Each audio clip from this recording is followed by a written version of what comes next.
जय माँ सरस्वती जी सदा सहाय। आज हम आलोचना के स्वरूप पर चर्चा करेंगे। आलोचना। आ उपसर्ग पूर्वे लोच दर्शने धातु के साथ ल्युट प्रत्यय के योग से आलोचन एवं टप स्त्रीलिंग प्रत्यय के लगने से आलोचना शब्द व्युत्पन्न होता है, जिसका अर्थ होता है किसी वस्तु को चारों ओर से देखना या विचार करना। व्यावहारिक रूप में हम कह सकते हैं कि किसी वस्तु या विधा पर किसी या किन्हीं आधारों पर विचार करना या परीक्षण करना आलोचना है।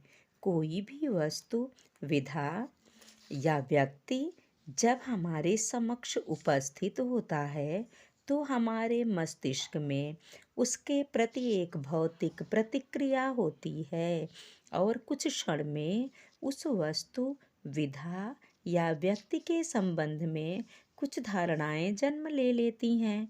वे धारणाएं ही हमें उन वस्तुओं के संबंध में एक निश्चित दृष्टि प्रदान कर देती हैं।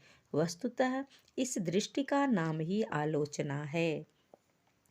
संस्कृत साहित्य में साहित्यिक मूल्यांकन के लिए आलोचना शब्द का प्रयोग नहीं किया गया। संस्कृत काव्य शास्त्रियों ने मुख्यतः काव्य का आकलन उसकी आत्मा को लेकर ही किया है। यह असंदिग्ध है कि संस्कृत काव्य शास्त्रियों ने काव्य के जिन पक्षों का जितना गंभीर एवं सूक्ष्म आलोड़न विलोड़न किया है, वह स्तुत्य ही नहीं अपितु हमारा मार्गदर्शक है। किंतु उनकी दृष्टि सदैव काव्य की आत्मा के अनुसंधान पर ही है। उनकी दृष्टि सदैव काव्य की आत्मा के अनुसंधान पर ही है। आगे वह अपने पक्ष की स्थापना और अन्य पक्ष के निरस्तीकरण के कारण काव्य के विभिन्न पक्ष प्रकाश में आए, जो साहित्य की अमूल्य निधि बन गए। इस क्रिया प्रतिक्रिया में साहित्य मनीषियों ने रस सिद्धांत जैसे नवनीत को अंततोगत्वा प्राप्त ही कर लिया। किंतु हिंदी साहित्य में आलोचना शीर्षक के अंतर्गत साहित्यिक विधाओं का जिस रूप में जिस प्रकार विवेचन किया जाता है, वह रूप और प्रकार संस्कृत साहित्य शास्त्रियों को ज्ञात नहीं था। हाँ, ऐतिहासिक आलोचना के अंतर्गत हम यदि अनुसंधान करें तो उत्तरकालीन संस्कृत काव्य शास्त्री सूत्र शैली में इस प्रकार की आलोचना का बीज वपन कर चुके थे, लेकिन और वह तथ्य असंदिग्ध है। प्राचीन काल में कवियों की गणना करने के प्रसंग में कालिदास को कनिष्ठिका, चिटली उंगली, अंगुली पर स्थापित किया गया, किंतु आज भी कालिदास के बराबर अन्य कवि न होने के कारण कनिष्ठिका उंगली से अगली अंगुली अनामिका, जो बिना नाम की, का नाम सार्थक हो गया, क्योंकि आज तक उस अंगुली पर किसी कवि को अधिष्ठित नहीं किया जा सका और वह बिना नाम की ही रह गई। इसी प्रकार उपमा कालिदासस्य उदिते नैषधे काव्ये क्वच माघ क्वच भारवी आदि इन सूक्तियों को सरलता से प्रभावात्मक एवं तुलनात्मक आलोचना के रूप में के अंतर्गत परिगणित किया जा सकता है।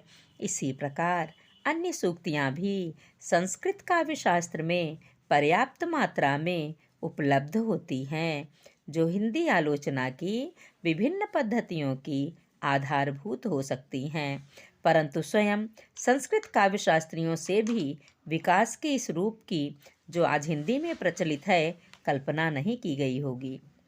समस्त आकलन से तात्पर्य केवल इतना है कि आलोचना शब्द तत्सम होते हुए भी संस्कृत काव्य शास्त्र में इसके स्वरूप का निर्धारण नहीं किया जा सका। वस्तुतः साहित्य के क्षेत्र में आलोचना, समीक्षा जैसे शब्दों का प्रचलन हिंदी साहित्य के आधुनिक काल में हुआ, जो आंग्ल भाषा के क्रिटिसिज्म का हित शब्द के हिंदी अनुवाद के रूप में आया और अतिशीघ्र ही लोकप्रिय हो गया। किंतु इसका तात्पर्य कदापि नहीं है कि हिंदी आलोचना का स्वरूप हूबहू ऐसा ही है जैसा अंग्रेजी क्रिटिसिज्म का है। हाँ, इस तथ्य को नहीं नकारा जा सकता कि अंग्रेजी क्रिटिसिज्म का हिंदी आलोचना पर गहरा प्रभाव है। यह साहित्यालोचन में उन पद्धतियों को निसंकोच स्वीकार किया है जो अंग्रेजी साहित्य में बहुत पहले प्रचलित हो चुकी थी। अस्तित्ववादी आलोचना, मार्क्सवादी आलोचना और आधुनिक वैज्ञानिक उन्नति के कारण विश्व के सिमटने से एक राष्ट्र दूसरे राष्ट्र के बहुत समीप आ गया है। एक राष्ट्र में घटित होने वाली घटना या कोई सांस्कृतिक, साहित्यिक, सामाजिक परिवर्तन अन्य राष्ट्रों को तुरंत प्रभावित करता है। आज के यांत्रिक युग की यह सर्वोपरि उपलब्धि है। यही कारण है कि फ्रांस से उद्भूत अस्तित्ववाद, रूस में पनपा मार्क्सवाद, इटली में जन्मा अभिव्यंजनावाद आज समस्त विश्व के साहित्य को अभिभूत किए हुए है। अंग्रेजी शब्द क्रिटिसिज्म की व्युत्पत्ति क्रिटिज मूल धातु से हुई है। इस धातु का अनेक अर्थों में प्रयोग होता है। निर्णय करना, छिद्रान्वेषण करना, सौंदर्य का मूल्यांकन करना आदि। इससे स्पष्ट है कि क्रिटिसिज्म के प्रतिनिधि के रूप में हिंदी के आलोचना शब्द की निर्मित अत्यंत संगत एवं समीचीन है। यह सही है कि आलोचना शब्द के व्युत्पत्त्यर्थ में छिद्रान्वेषण जैसा कोई भाव नहीं है, किंतु प्रयोग में प्रायः देखा जाता है। सामान्य जीवन में आलोचना शब्द का इस अर्थ में प्रयोग किया जाता है जैसे विपक्ष ने सत्तारूढ़ दल की जमकर आलोचना की। इस वाक्य में छिद्रान्वेषण, दोष दर्शन या कमियों के दिग्दर्शन की ही ध्वनि निकलती है। इस प्रकार स्पष्ट है कि आलोचना एवं क्रिटिसिज्म में भाषा भेद के अतिरिक्त कोई मूलभूत अंतर नहीं है। किसी भी विधा के स्वरूप निदर्शन में उसके व्युत्पत्ति परक अर्थ के साथ साथ उसके पारिभाषिक अर्थ का महत्वपूर्ण योगदान रहता है। जब हम आलोचना शब्द को उसके पारिभाषिक अर्थ में देखते हैं तो प्रतीत होता है कि आलोचना साहित्य की वह विधा है जो कलाकार की दृष्टि में निहित रहस्य को सर्वजन हिताय साकार रूप प्रदान करती है। आलोचक किसी कृति को हृदय